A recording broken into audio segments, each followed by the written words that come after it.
NBC 739 News at 11. Weeping for the sick and injured. This is how we treat our soldiers. Mice, mold, and roaches. Tonight, the fallout over poor care of war veterans widens. First, a premier Army medical center, and now an accusation of failing America's war wounded here in San Diego.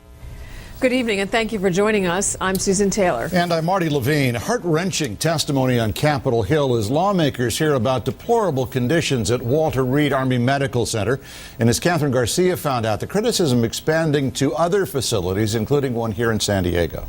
Right. Well, the problems at the Washington, D.C. Medical Center are in the spotlight right now. And this is also bringing out complaints about how wounded military members are treated here and across the country.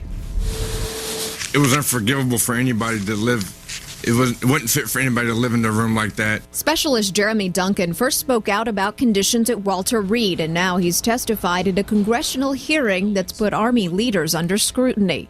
I think this is a massive failure of competence in management and command. Yes, sir.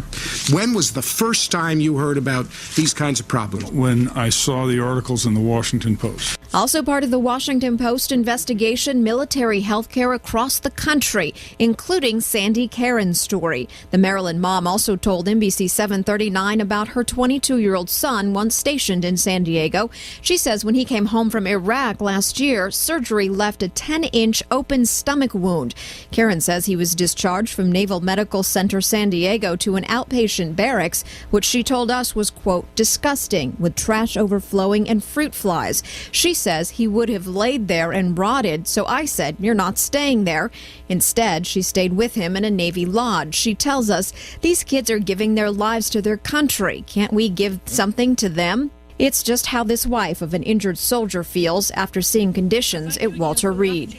This is how we treat our soldiers.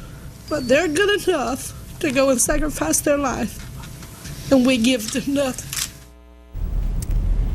Naval Medical Center San Diego did not return any of our phone calls for comment today. Sandy Karen says her son is now out of the military on disability, and he's doing just fine. I'm Catherine Garcia, NBC 739.